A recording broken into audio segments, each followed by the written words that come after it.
Gujarati movie જગત હર્ષિલ ભટ્ટની as a writer director તરીકેની આ પહેલી ફિલ્મ છે, પણ ફિલ્મ જોયા પછી તમને એવું જરાય નહીં લાગે કે આ ફિલ્મ હર્ષિલ ભટ્ટની પ્રથમ ફિલ્મ છે. તો રિવ્યૂ કરીશું Gujarati crime psycho thriller movie જગત.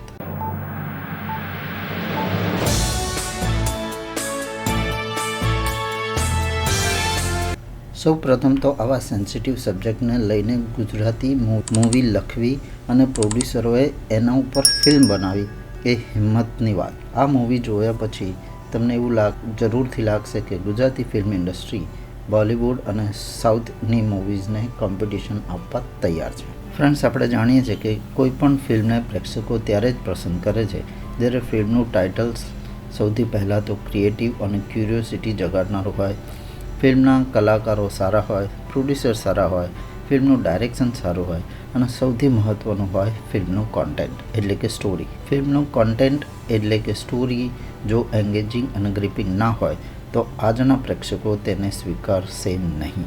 જગત મૂવી આ બધા જ બોક્સને ટિક કરે છે. જગત મૂવી એક ક્રાઇમ સાયકો થ્રિલર મૂવી છે જેને એડલ્ટનું સર્ટિફિકેટ મળ્યું છે. બાળકો ઉપરની ફિલ્મ છે પણ એડલ્ટ છે, એટલે કે બાળકોને પ્રવેશ મળશે નહીં. જગત મૂવી આજના બિઝી રહેલા પેરેન્ટ્સ માટે ખાસ જોવા જેવી છે, કારણ કે તેઓ પોતાના બાળકોને પૂરતો સમય આપી શકતા નથી.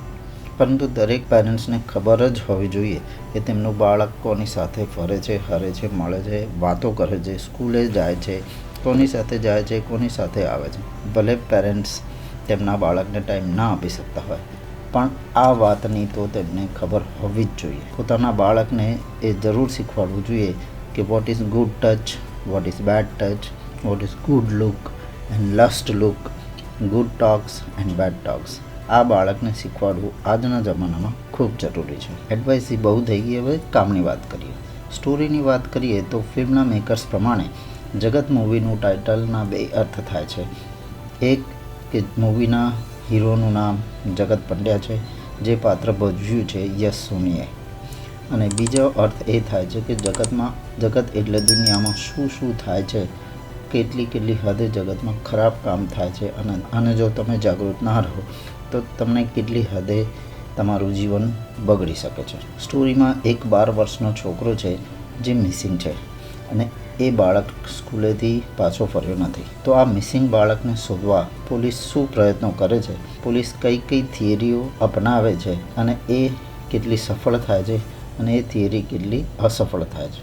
અંતે પોલીસને સત્યમાં શું મળે છે, જો તમારે આ જાણવું હોય તો મૂવી જોવા થિયેટરમાં જજો. જગત મૂવીના લીડ સ્ટાર કાસ્ટમાં છે સુપરસ્ટાર યશ સોની અને વર્સેટાઇલ એક્ટર ચેતન દહિયા અને બ્યુટીફુલ રિદ્ધિ યાદવ. ત્રણેય લીડ એક્ટર્સનું કામ ઓસમ છે અને ત્રણેયની ઓન સ્ક્રીન કેમિસ્ટ્રી પરફેક્ટ છે. ચેતન દહિયાની કોમિક ટાઈમિંગ અદ્ભુત છે.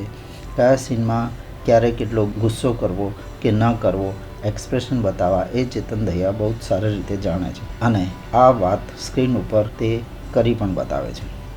યશ સોની બીજી વાર એક પોલીસ ઓફિસરના રોલમાં આવ્યા છે. પહેલાં ડેની જીગર. બંને ફિલ્મોમાં અલગ પ્રકારના રોલ યશ સોનીએ કર્યા છે અને બંનેમાં he is too good. Danny જીગરમાં એ એક કોમેડી ઇન્સ્પેક્ટર હતા અને આમાં તેઓ એક સેન્સિટિવ, સિરિયસ અને રિસ્પોન્સિબલ પોલીસ ઇન્સ્પેક્ટર છે. I highly appreciate his work in both the films. Let's talk about the technical aspect of the movie.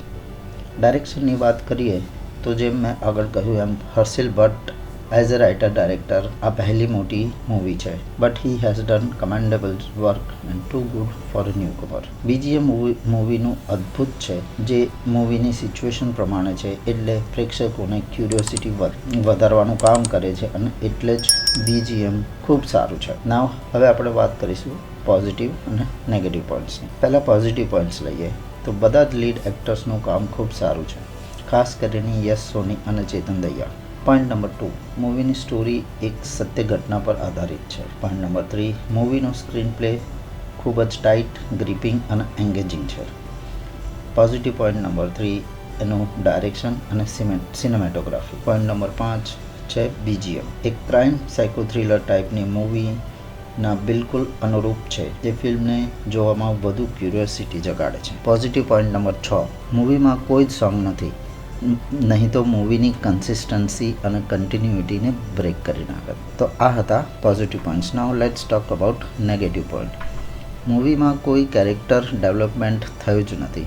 પહેલાં સીનથી જ સ્ટોરી ચાલુ થઈ જાય છે. નેગેટિવ પોઈન્ટ નંબર 2, મૂવીની સ્ટોરીમાં અમુક પ્લોટ્સમાં થોડીક સ્લો પડી જાય છે. ખબર પડી જાય છે કે હવે શું થશે. નેગેટિવ પોઈન્ટ નંબર 3, તે મૂવી મને થોડીક 10 મિનિટ લાંબી લાગી. એટલે કે અમુક સીન્સ મને જરૂરિયાત કરતાં વધારે લાંબા લાગ્યા. ક્યારેક તો એવું થયું કે ખાસ રિમોટ હાથમાં હોત તો સારું થાત. નેગેટિવ પોઈન્ટ નંબર 4, મને પર્સનલી એવું લાગ્યું કે કોમેડી પંચીસ થોડા વધારે હોત તો સારું થાત.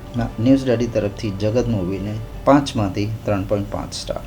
આ રિવ્યૂ તમને કેવો લાગ્યો અને મૂવી કેવી લાગી તે જણાવશો તો આભાર. મળીશું આવતા વિડીયોમાં. ત્યાં સુધી ગરમીમાં ઘરમાં જ રહેજો, પરંતુ 7 તારીખે વોટ આપવા જરૂરથી જજો. Like, share and subscribe two news daddy. Take care. Bye-bye. If you have liked this video, then please like, share and subscribe to our channel.